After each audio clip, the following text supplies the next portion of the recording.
on guys, how are we all doing? Sappppanin. Welcome back to another episode of Fighting Booze. Right, we're actually finally getting into the filming process. I know we've done a few little teasers. We're starting off with a 2018 Audi S4, which is my car. So I'm still going to go with a non-biased approach.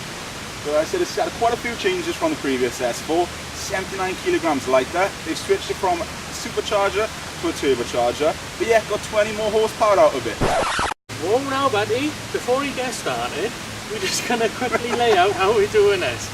Now in the previous video, the dub edition, both of us were in there, primarily because mine was my car, one was his car, but more often than not it's going to be him in front of the camera and me doing everything else. Literally everything else. He does do the filming of it, he does put the together of it, he's the mastermind behind the creation, as I did say in the very first A6 video. So sadly for you, more often than not, you're going to have to put out me speaking and reviewing the car. So feel free to go back and watch the A6 video and the dub edition video. Coming soon, chips. Right, get out of my shot, let's get into this. Right, back to it, recap. 2018 Audi S4. Finished in the black metallic. Metallic paint, yes, it's not upgraded cost, but it's worth it. I think the black contrast is absolutely beautiful. So we've got the upgraded 19-inch alloys, which are not standard. I think they've got £1,200–1,300 upgrade, but the problem was for me, I think the standard S4 alloy is very much similar to what you can get on the S-line, and in an S4 you want to stand out a little bit extra. So red calipers as well, they're about the £400 mark.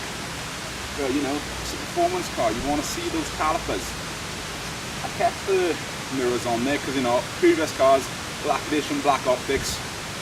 I wanted the shadow chrome aluminium effect simply because that's the one thing you look at when you see an S car, in my personal opinion. So I kept it on the car and it contrasts nicely with it. We've also got the tinted windows, which again I think you've got to have. Again, another optional upgrade. You think the car, the price of this, stuff like that would come standard. But again, Audi, Mercedes, BMW, they're all the same. You know, you buy your base price and that's what you add up. Price ranges start from about mid-40s. Well, the time you get in on the road prices in dealerships, we're talking about 47, 48-ish. This one's actually up in the 50s due to what I added in there. But I think anyone that's doing an S4, the stuff I've added is the choice of stuff, and you've want to add it yourself, such as a virtual cockpit, carbon pack, etc, etc.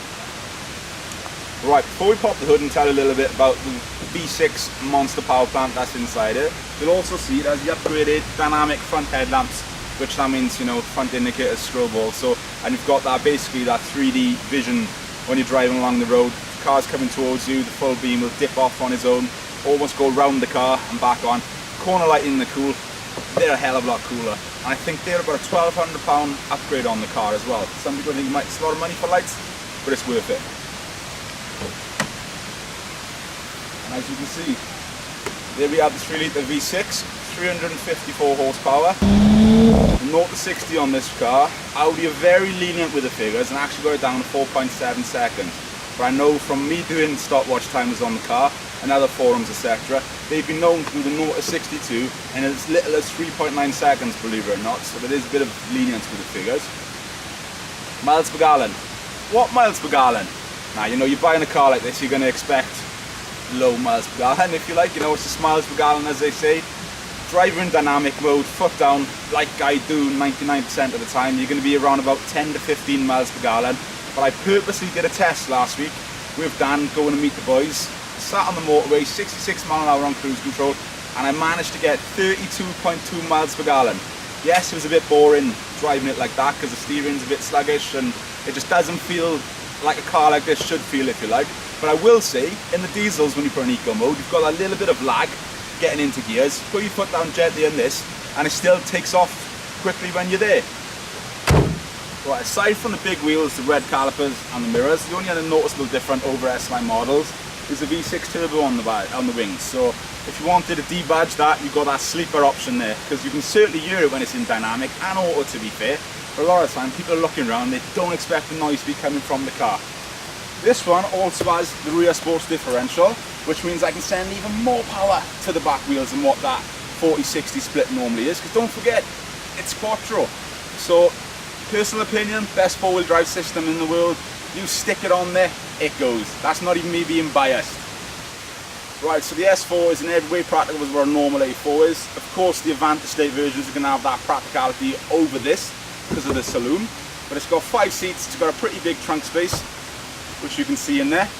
It's got a full-size spare tyre. Well, it's a space saver, but it's a 19-inch, so you know it's going to get you where you want to go. It's none of that silly foam stuff, which I don't really believe in. Around back also, you might notice on there, it's got the reversing camera, which is an optional extra. I think it's a great option because, to be fair, you use it a lot. Around back, it's got the 4 exhausts, which give it that bit more of a sporty look than a normal S-Line base car. And of course, the S4 badge. Similar cars in the class for prices and performance are going to be the C63 AMG Mercedes, M4 BMW, and the S4, of course, before you start going RS4 territories, RS6 territories. Practicality. I've lived in the car since April, and I can tell you, it's practical. Yes, I'm a big guy, I'm 6'4", I can sit in there no problem. Behind me there's not as much room as what the A6 used to be.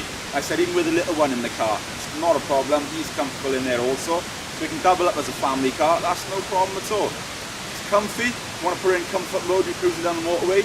Again, it's just so refined, it's just so nice to drive. Of course, the new S4 has changed to the 8-speed auto box and not like the old dual clutch Triptronic one that it used to be. Yes, you can still do the paddles, but apparently Audi said with the torque on these ones they needed to change that new box. To be fair, I think they could have kept the old one because I've driven the previous S4 and I think that one's a little bit more louder, I want to say, and a bit more, you feel a bit more of a driving car, but this one definitely gives you a bit more of a kick when you go in. Right, inside the car, it's just a nice place to be, from them carbon atlas inlays to the virtual cockpit to the upgraded screen here also, so you've got the full experience really, if you like. You've got Google Earth in the car that gives you that just real world feeling when you're driving. You've got the full heated seats, massage sheets I may add. Yes, I've actually got the stretch massage on as we speak and as we film this, because why not? Inside is finished as all my cars are with a triple black, I like to say, with a nice Alcantara on the doors, which gives you just that nice little feel. Flat bottom steering wheel. Of course, you've got your cruise control. It's got everything. You've got the Audi Connect, so you can see what time aeroplanes are taking off from Cardiff Airport if you really wanted to. Anything locally that's happening in the town, you've got full access to the world news. But are you really going to use all that? Yeah, if you're sitting around waiting in a car park, you know, and you just got 5 minutes to kill, I have a little look on that. Aside from everything, it's just a driver's car. And that's exactly what I think about it. Plenty of storage in the car. Cup holders, everyone loves cup holders, whether that's having your big coffee in the morning or just a bottle of water when you're driving. You've got 2, and I want to say, very nicely placed cup holders, because in previous cars, you lean down here to put them, you've got to take your eyes off the road. In the S4, A4s, they're actually down here with this new platform Audi are going with, and that's a really good placing. You know, you can put stuff in the doors, your cups in the door, well, water bottles in the doors anyway, at least. You know, this one hasn't got a sound pack, which you can pay extra to have the Harman Kardon sound system, which, to be fair, I would normally do it, but I wanted engine noise. That's all I was really interested in, so I haven't gone for that. You know, a couple of nice accessories in there. You can have the wireless charging. You know, you can just keep ticking boxes if you really wanted to. There's not much you won't find that this one hasn't got. It's got the light pack also, so you've got that lovely LED colour light opposed to like that old ambient yellow. And you can actually change the full colouring under the doors to like sports red, blue, white. You can just, you know, how your mood is, set the ambience. That's all I'm going to say. Right, the rear is still a very nice place to be. You've got the stitching on the seating which matches the front, so you get that nice, well, I want to say luxury feeling that matches. Legroom, headroom, how is it? Well, as you can see, being 6'4", that seat is right back. There's not a whole lot there. And the trouble is, having them big sporty seats, you know, with the hard backs, it's quite sore on your knees, you know. The boys have all been in the car, they've all said similar things, but you can make it work, you know. The little one, he's only 7 years old, he sits in that side, no problem at all. Yes, that side. And I know it's my car, but I am giving it a little bit of a negative on that aspect for rear room, but not everyone's as big as what I am. You know, you've got your little climate control in the back as well, which you can adjust it to the different, you know, it's 3 zones, which is quite good. So feeling a bit cold that side, but this side, no, you want to warm it up, cool it down a little bit. 12-volt power source, which comes in handy for pumping up tyres, etc. No real cup holders in the back aside from the doors, and you've just got the armrest, which does fold down. And as you can see from me getting in, it's a bit of a squeeze back here for someone like size sitting in the front. But it does have 3 headrests, which are practical. And on the subject of practicality, so the rear seats fold right down. It's about a 20 degrees difference, not too much. So anything flat pack furniture, etc., you can get in there no problem. Parking and living with the car, I can tell you, it's very easy to park being a medium-sized car. You've got a reversing camera, so even if you've got that slight blind spot you can't see over your shoulder, no problem, because you've got that big screen on the dashboard and you can see exactly what's going behind you. Being the 19-inch, you've got the low-profile tyres. There is actually a little bit of a lip where it sticks out slightly more than the alloy, and I can tell you this because I have hit a couple of curbs and I haven't scratched the alloys, so that's quite good. When you're down here, tyre prices, I can tell you now they're going to be between 200-ish a corner. You know, back to the Audi service plan. With this car I actually pay £46 a month, and whenever I need new tyres from my local Audi dealer, go in, they check with a little thing, no problem Mr. Thomas, order the set of tyres. That also covers the servicing, because being the V6 that it is, servicing could get expensive. So for £46 a month, all that's taken care of, and that goes for as long as I have the car. Now, so the ride height is sensible, you can live with it, it's not crazy low, even though it sits beautiful. You put people in the car, obviously it's going to get lower, but the front valance near enough goes over 75% of curbs, I want to say. It's been a couple where I've had that little bit of a rub, but aside from that, it's quite practical. Just look at where we are parked here today. It's not somewhere people would dream of taking the cars, but why not? And it's a car, Quattro, stones, go fast. Right, common faults or problems. I've had the car since April, 6 months, 4,500 miles, however way you want to look at it. Personally, I've had nothing, the car's faultless. I drive it a little bit harder than what I should have. One note I will say, the rear subwoofer has started rattling a little bit, but I do like my bass, so I'm probably the cause of that. So we'll be having a word with the local Audi dealership, seeing if there's anything they can do under warranty, or well, just a little bit of a fix for you. And I will say as well, not all the time, but sometimes the passenger seat belt when you're driving has a bit of a rattle when there's no one sitting in the car, just me. So that can be a little bit annoying, but that's just one of those things, because you know it's there, you're looking for it, otherwise you wouldn't really notice it. I've done a little bit of Googling online. It doesn't seem to be any major problems with the car, aside from one or two people that said they had a few rattles on the dashboard, etc. But I think they said they had a pin missing or something out of it. So aside from that, it's a good car.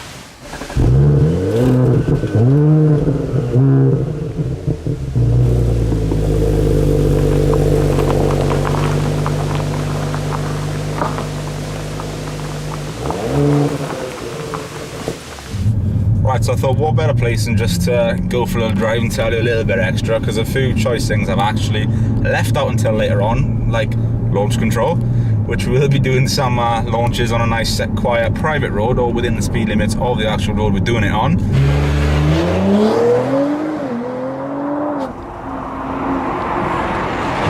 You know, inside it's got basically an I-Spec S-Line would have, and then you've got them extras, you know, you've got like the power folding mirrors, which actually I did pay extra for those. They were an optional extra now I come to think about it. You know, you've got like your electric heated mirrors, door mirrors, etc. So you know you've got cruise control. One thing I was actually toying with, which I kind of wish I did go for as well, was the heads-up display to see the speed limit on the windscreen. But also that can be a bit distracting from the S5 test drive I learned, because I was looking at that more than what I was actually looking at on the road. But it's just a whole nice place to be. It's got that fun factor that puts a smile on your face. You know, whenever you just want to put your foot down, it's there straight. Camera bump. Whenever you want to put your foot down, it's there. You know, there's no lag. So you know, as you get up on the big end, you know, the big 6,500 revs, it starts to let off a little bit, as you would expect to, because it's no VTEC.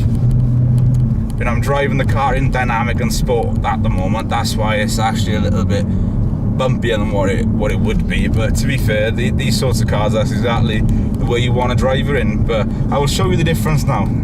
If I can put it into comfort mode on here, listen to how quiet that's gone. You know, the exhaust notes have toned down a little bit. It's not as bumpy as what it was. It's almost just like you sort of, I think this is what you want like an A6 and A8 to be, not an S4. So I know we touched basis on it a little bit earlier about miles per gallon. You know, at the moment currently I'm doing 18.6 miles per gallon, which as far as this goes is actually pretty damn good, because a lot of the time it's, you know, if I get 10, 11, that's quite good. I've worked it out in my head that every 100 miles I do on average is about 50 quid, which isn't great, but that is driving it quite harsh at that sort of stuff. Whereas I learned from a little miles per gallon test I did last week. Oh, nice bay window camper van.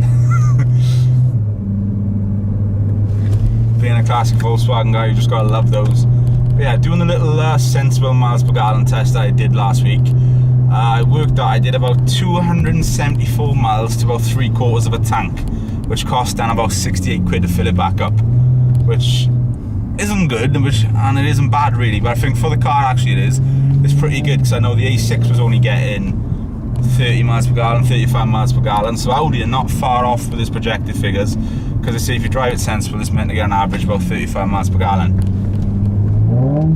You will notice as well, even in whatever mode you're in, when you give it a little tap of the accelerator, it's got that nice drop down and that burble behind the car, which is always a nice feeling. But it's got that nice burble, like it's got a boost gauge in the front here. That's literally all just running on engine, that's not touching the turbo. So you can tell when you start, then it kicks in, and that's barely touching the accelerator.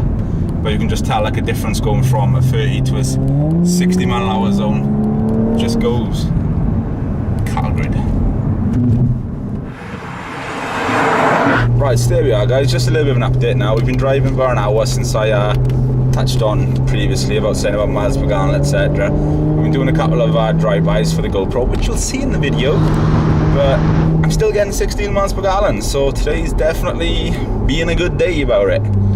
And I know we touched base on the fun fact that, you know, the car is so fun to drive, just even with these little corners now, which I kind of have to do half sensible because of the camera. It's just, it actually puts a smile on your face. That's not me being biased either, and when I test the other cars as well, I will say exactly how I feel. This is why I bought the car, because it just makes me happy. So that noise, all of it as a nutshell, it's just a very good package.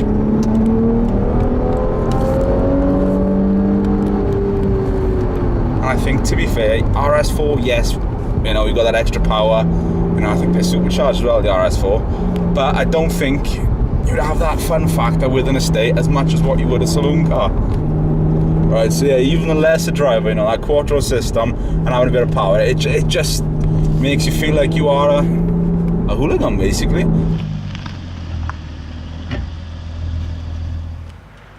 Also want to give a quick shout out to Sinclair Audi Bridgend for fantastic service as always. I said it's second to none there, it's exceptional. And hopefully we're going to be doing a bit of work with them in the coming months, where we're actually going to be testing and reviewing the new Audi ranges of cars. So if you want to look at the new A1, we've got the new Shape Q3 coming out, we've got the new A6 just dropped last week, the new Q8 dropped a couple of weeks ago. You know, it's going to be a wide variety of cars. So we're going to get some RSs in there, R8 hopefully, and it's not just Audis. You know, that Audis are going to be a big part of it, just because that's the sort of thing we want to target, but stay tuned.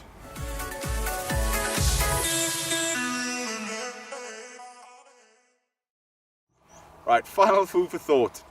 Hopefully I've answered everything you want to know already, but a couple of little things I wanted to see myself, which people weren't really saying on the reviews, are how popular is it? I can tell you since April I've seen one other black S4, and I pulled up next to it at the traffic lights.